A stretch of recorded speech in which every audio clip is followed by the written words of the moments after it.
जय हिंद, वंदे मातरम। व्यक्तित्व की उदात्तता एवं भव्यता की ओर धीरे धीरे अग्रसर होने वाले प्यारे युवा वर्ग के न्यारे प्रतिनिधि, कैसे हैं आप? आशा करता हूं कि आप स्वस्थ, सजग और सक्रिय रह करके इस सेशन से जुड़ेंगे, क्योंकि आपकी स्वस्थता और सजगता ही आपके लिए ही नहीं अपितु आपके परिवार, समाज एवं राष्ट्र के लिए बहुत ही महत्वपूर्ण साबित हो सकती है। इसलिए आप अपने कल्याण के लिए स्वस्थ, सजग होकर के, सक्रिय होकर के इस सेशन से जुड़े और लाभ उठावें। सेशन में हम शब्द सौष्ठव के तहत जुड़ेंगे शब्दों के विशेष अध्ययन के बारे में। तो शब्दों का विशेष अध्ययन होगा पार्ट 1 के तहत। आप शब्द, पद, रूप के बारे में जानेंगे, शब्द के भेद के बारे में जानेंगे। फिर 4 आधार पर शब्दों का मूल रूप से हम अध्ययन करेंगे और एक एक करके शब्द का अध्ययन करेंगे। 4 आधार यानी उत्पत्ति के आधार पर, अर्थ के आधार पर, रचना के आधार पर, व्युत्पत्ति के आधार पर, व्युत्पत्ति के आधार पर और रूपांतरण के आधार पर। तो इस प्रकार मुख्य रूप से 4 आधारों पर हम शब्द का विशेष अध्ययन करेंगे एक एक करके। तो आइए पहले कड़ी में हम जुड़ते हैं कि शब्द क्या है, पद क्या है और शब्द के भेद किस आधार पर हम करते हैं। तो पहला टॉपिक है कि शब्द की परिभाषा के तहत हम तथ्य ये रखते हैं कि वर्णों या ध्वनियों के सार्थक मेल को ही शब्द कहते हैं, जैसे राम, मोहन, सोहन इत्यादि। जब भी कोई शब्द, जहां तक पद की बात है, तो शब्द ही पद के रूप में आ जाता है। कब? जब कोई शब्द किसी वाक्य में प्रयोग किया जाता है तो वह शब्द पद का स्थान ले लेता है। जैसे राम, आम, मोहन पद आदि संज्ञा पद हैं। मीठा, सुंदर, अच्छा आदि विशेषण पदबंध हैं। इसमें पढ़ता है, खाता है आदि क्रिया शब्द हैं। तो जब हम शब्द को वाक्य में प्रयोग करते हैं तो वह पद का रूप धारण कर लेता है। जैसे अगर हम राम, मोहन, किताब, पुस्तक, इन शब्दों को अलग अलग कहें तो ये शब्द कहलाएंगे, लेकिन जब इसे वाक्य में प्रयोग करते हैं, जैसे कि राम किताब पढ़ता है, बच्चे विद्यालय जाते हैं, तो इन वाक्यों में किताब जो है सो पद हो जाएगा और बच्चे विद्यालय जाते हैं, विद्यालय पद हो जाएगा। जहां तक वाक्य में स्पष्टीकरण की बात है तो देख रहे हैं कि मोहन मीठा आम खाता है। इसमें कर्ता पद है, मोहन के रूप में ये पद है। मोहन कर्ता के रूप में क्या है? पद है। मीठा है, यह भी विशेषण के रूप में पद है। आम क्या है? आम जो है सो वो कर्म के रूप में पद है, लेकिन यह पद है। खाता है, यह क्रिया के रूप में पद है। अर्थात जब शब्द जो स्वतंत्र होते हैं, जैसे राम, मोहन, सोहन, पटना, नालंदा इत्यादि जो होते हैं, ये स्वतंत्र अवस्था में शब्द कहलाते हैं, लेकिन जब ये वाक्य में प्रयोग कर लिए जाते हैं तो ये क्या कहलाते हैं? तब ये पद कहलाते हैं। जैसे वाक्य में स्पष्ट होता है कि मोहन मीठा आम खाता है। इसमें शब्दों की कुल संख्या कितनी है? 1, 2, 3, 4, 5 शब्दों की संख्या है।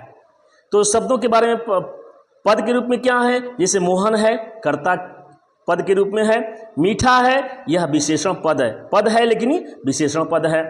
आम, यह भी पद हुआ, लेकिन यह कौन सा पद है? कर्म पद है। तो खाता ये क्रियापद है, खाता है ये क्रियापद है। तो इसकी विशेष अध्ययन आगे हम अगले सेशन में करेंगे। यहां पर शब्द भेद का जहां तक बात है शब्द भेद, तो शब्दों का अध्ययन विशेष रूप से करते हैं तो इसे मुख्य रूप से 4 आधार पर किया जाता है। पहला आधार है अर्थ के आधार पर। पहला क्या है? अर्थ के आधार पर। दूसरा है रचना के आधार पर। रचना को दूसरे शब्दों में हम व्युत्पत्ति भी कह देते हैं। अर्थात पहला हम अध्ययन पहले भाग के रूप में अध्ययन करेंगे अर्थ के आधार पर शब्द का भेद, दूसरे रूप में अर्चना के आधार पर या व्युत्पत्ति के आधार पर शब्दों का अध्ययन करेंगे। तीसरे रूप में उत्पत्ति के आधार पर सभी प्रकार के शब्दों का अध्ययन करेंगे। और चौथे रूप में रूपांतरण के आधार पर हम शब्दों का विशेष अध्ययन करेंगे। तो इस तरह से हम 4 तरह से शब्दों का अध्ययन करेंगे। पहला भाग जो है अर्थ के आधार पर, शब्दों का अध्ययन अर्थ के आधार पर देखते हैं। तो अर्थ के आधार पर शब्दों का संपूर्ण समुदाय 2 भागों में विभक्त किया गया है। पहला है सार्थक शब्द और दूसरा है निरर्थक शब्द। अर्थात अर्थ के आधार पर शब्दों को मुख्य रूप से 2 भागों में बांट करके अध्ययन किया गया है या करना है, सार्थक शब्द और निरर्थक शब्द। जहां तक सार्थक शब्द की बात है तो उन शब्दों को सार्थक शब्द कहते हैं जिनका कोई न कोई अर्थ निश्चित होता है। जैसे रामायण, महाभारत, गीता, पानी, पटना, मकान इत्यादि, ये है जो हो सार्थक शब्दों की श्रेणी में आते हैं। निरर्थक शब्द की जहाँ तक बात है तो उन शब्दों को निरर्थक शब्द कहते हैं जिनका कोशगत कोई अर्थ नहीं होता है। अर्थात कोश में जिनका कोई निश्चित अर्थ नहीं होता है उन्हें हम निरर्थक शब्द कहते हैं। जैसे वोटी, वाणी, गुल्ला, वाय आदि। अर्थात सार्थक शब्दों के साथ ही इनका उपयोग भी संभव होता है। जैसे हम व्यवहार में कह देते हैं कि रोटी वोटी, खाना वाना, पानी वानी, चाय वाय इत्यादि जो उदाहरण आते हैं बोलचाल की भाषा में हम कह देते हैं। तो रोटी के बाद जो वोटी शब्द है यही निरर्थक शब्द है, इसका कोई अर्थ नहीं होता है, फिर भी हम प्रयोग में इसका उपयोग करते हैं। तो इस तरह से आप अर्थ के आधार पर सार्थक शब्द और निरर्थक शब्द के बारे में जाने, जुड़े और महत्वपूर्ण तथ्यों की कड़ी से समझ बढ़ाए। अब हम जुड़ते हैं पार्ट 3 में, शब्द का अध्ययन व्युत्पत्ति यानी बनावट यानी रचना के आधार पर। व्युत्पत्ति यानी बनावट यानी रचना के आधार पर शब्दों का जो अध्ययन किया जाता है वह मुख्य रूप से 3 प्रकार से हम अध्ययन करते हैं। अर्थात बनावट, व्युत्पत्ति या रचना के आधार पर संपूर्ण शब्दों को मुख्य रूप से 3 भागों में बांटा गया है। रूढ़ शब्द, यौगिक शब्द और योग रूढ़ शब्द। रूढ़ शब्द खंडन करने पर जिनका कोई अर्थ निकलता है वे रूढ़ शब्द कहलाते हैं, और यौगिक शब्द खंडन करने पर सार्थक अर्थ प्रत्येक खंड के लिए निश्चित होता है। एक हम अंतर समझ रहे हैं कि रूढ़ शब्द में खंडन करने पर कोई विशेष अर्थ नहीं निकलता है।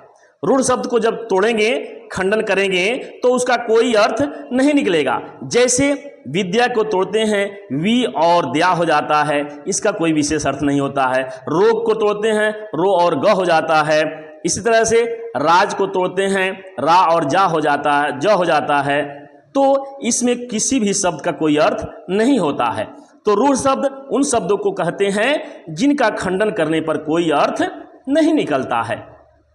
यौगिक शब्दों की जहाँ तक बात है तो यौगिक शब्द जिसका खंडन करने पर प्रत्येक खंड का अर्थ निकलता है, वैसे शब्दों को यौगिक शब्दों की श्रेणी में रखा जाता है। जैसे हम विद्यालय का अध्ययन तोड़ते हैं, विद्यालय को 2 भाग करते हैं, विद्या प्लस आलय होता है। विद्या का मतलब ज्ञान हो जाता है, आलय का मतलब घर हो जाता है। इसी तरह से हिमालय को तोड़ते हैं, हिम प्लस आलय हो जाता है। अर्थात हिम माने बर्फ, आलय माने घर, बर्फ का घर हिमालय होता है। अर्थात यौगिक शब्दों को खंडन करने पर प्रत्येक खंड का अर्थ निश्चित रूप से प्राप्त होता है। जहाँ तक जोगरूढ़ शब्द की बात है तो इस जोगरूढ़ शब्द के संदर्भ में जो तथ्य है वे हैं कि विशेष अर्थ की प्रधानता खंडन करने के अलावा प्राप्त होती है। अर्थात जोगरूढ़ वैसे शब्दों को कहेंगे जिनको तोड़ने पर विशेष अर्थ की प्रधानता हमें मिलती है। जैसे जोगरूढ़ शब्द के उदाहरण में पंकज, पंकज जो शब्द है इसको खंडन करते हैं तो पंक प्लस ज होता है, यानी कीचड़ में जन्मा हुआ। पंक का मतलब कीचड़, ज माने जन्म लेने वाला, अर्थात कीचड़ में जन्म लेने वाला, जिसका तीसरा अर्थ होता है कमल। इसी तरह से लंबोदर, लंबा उदर अर्थात लंबा पेट वाला, जो कि विशेष अर्थ रखता है गणेश जी, अर्थात लंबोदर गणेश जी के लिए प्रयुक्त होता है। इसी प्रकार चक्रधर है, चक्र प्लस धर, चक्र को धारण करने वाला, ये कोई और नहीं होता है अपितु विशेष अर्थ के रूप में चक्रधर विष्णु को ही माना जाता है। विष्णु भगवान के रूप में चक्र अर्थात विष्णु भगवान को ही चक्रधर के नाम से जाना जाता है और किसी को नहीं कहा जाता है।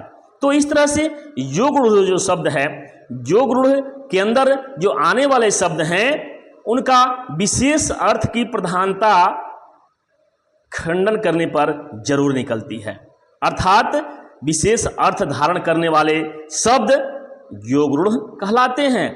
तात्पर्य क्या हुआ कि योग रूढ़ वैसे शब्दों को कहते हैं जिनका खंडन करने पर अर्थ के अलावे विशेष अर्थ निकले, उसी को योग रूढ़ शब्द कहते हैं। तो इस प्रकार उत्पत्ति बनावट या रचना के आधार पर संपूर्ण शब्द समुदाय के तीन भेद हुए, रूढ़, यौगिक और योग रूढ़। आप जुड़ रहे हैं शब्द सौष्ठव के तहत पार्ट 4 में, जिसमें उत्पत्ति के आधार पर शब्द समुदाय के भेद को हम जान रहे हैं कि उत्पत्ति के आधार पर पूरे शब्द समुदाय को 5 भागों में बांटा गया है। अर्थात उत्पत्ति के आधार पर शब्द समुदाय के 5 भेद हैं, तत्सम शब्द, तद्भव शब्द, देशज, विदेशज और वर्ण संकर शब्द। अर्थात उत्पत्ति के आधार पर शब्द समुदाय के 5 भेद हैं, तत्सम शब्द, तद्भव शब्द, देशज, विदेशज और वर्ण संकर शब्द।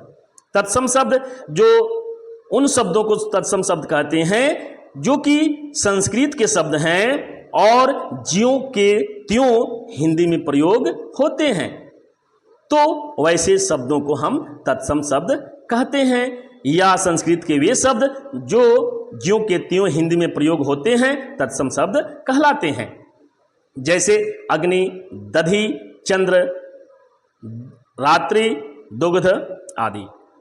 इसी प्रकार तद्भव शब्द हैं, तद्भव शब्द संक्षिप्त में कहा जाए तो तत्सम शब्द के बिगड़े हुए रूप को ही तद्भव शब्द कहते हैं। जैसे अग्नि का तद्भव रूप आग है, दधि का तद्भव रूप दही है आदि बहुत सारे उदाहरण पड़े हुए हैं। इसी तरह से देशज जो शब्द है अपने देश की बोलचाल से उत्पन्न शब्द ही देशज शब्द कहलाते हैं, जैसे अटकन, चटकन, खटिया, डिबिया, खच्चर, खोता, घोंसला, घोटाला इत्यादि जो शब्द हैं ये देशज शब्द कहलाते हैं जो अपने देश में जन्म लिए हैं। इसी के साथ अगला जो भाग है अर्थात चौथा भाग वह है विदेशज शब्द, जो विदेशी भाषा से आए हुए शब्द हैं वे विदेशज शब्द कहलाते हैं, जैसे अपील, डॉक्टर, अजीब, अंदाज, अनानास, काबू, ये सब विदेशज शब्द हैं। वर्णसंकर शब्द की जहाँ तक बात है तो वैसे शब्द वर्णसंकर शब्द के अंतर्गत आते हैं जो 2 भाषाओं के योग से बने होते हैं, जैसे गमगीन, गम प्लस गिन, गमगीन, इमाम बाड़ा, इमाम प्लस बाड़ा, इमाम बाड़ा, रेलगाड़ी, रेल प्लस गाड़ी, रेलगाड़ी। गमगीन में गम अरबी शब्द है और गीन फारसी शब्द है। इसी तरह से इमाम बाड़ा में इमाम हिंदी शब्द है, बड़ा अरबी शब्द है, इस तरह से इमाम बाड़ा हो जाता है। तो इस प्रकार उत्पत्ति के आधार पर शब्दों के 5 भेद हम जाने, तत्सम शब्द, तद्भव शब्द, देशज शब्द, विदेशज शब्द और वर्णसंकर शब्द।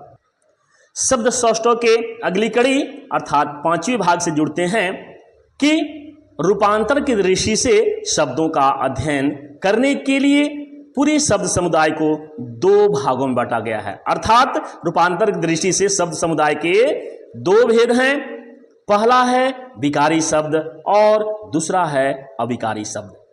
जहां तक विकारी शब्द की बात है, इस संदर्भ में तथ्य जो है कि जिन शब्दों में लिंग वचन पुरुष और कारक के अनुसार रूप में बदलाव होते हैं उन्हें ही विकारी शब्द कहते हैं।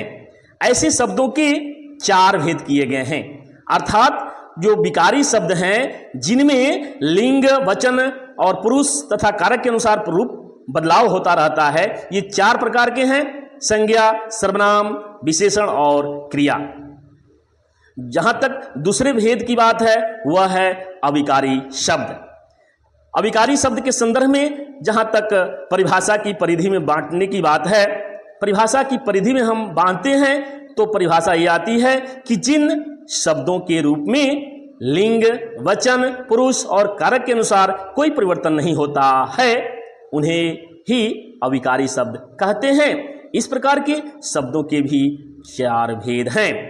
पहला है क्रिया विशेषण, दूसरा है संबंध बोधक, तीसरा है समुच्चय बोधक और चौथा है विस्मयादि बोधक।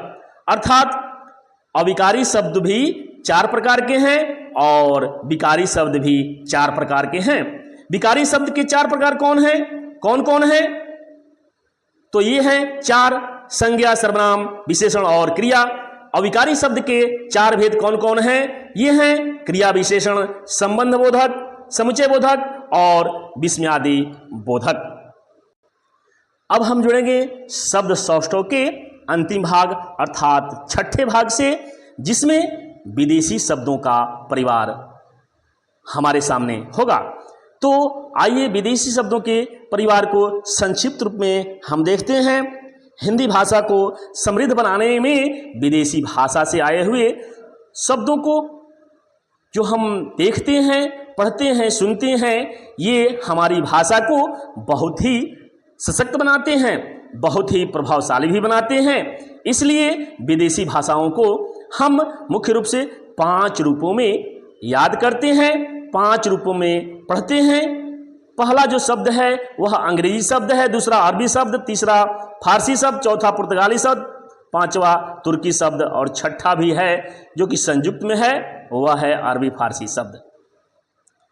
तो आइए 5 रूपों को देखते हैं। अंग्रेजी शब्द के जो आने वाले शब्द हैं appeal, alcohol, oxygen, engineer, commander, doctor, judgement, commissioner आदि। और इसी के साथ अरबी शब्दों का जो परिवार है यह भी बहुत समृद्ध परिवार है। अजीब, अक्ल, इज्जत, इंसान, इमारत, इकरार, जज, नजायज, मरम्मत, किताब, मशहूर, हौसला, ये सब, महल, मुलाकात, ये सब अरबी शब्द हैं जिनका परिवार बहुत बड़ा है। फारसी शब्दों के तहत अंदर, अंदाज, गिरफ्तार, आमदनी, जवान, चन्मत, नाश्ता, मुसलमान, मेहमान, शादी, रिश्ता, ये सब फारसी शब्द हैं। अर्थात जो मुसलमान शब्द है, मेहमान शब्द है, शादी, रिश्ता, ये शब्द फारसी शब्द हैं। अंदर, अंदाज, गिरफ्तार, आमदनी भी फारसी शब्द है।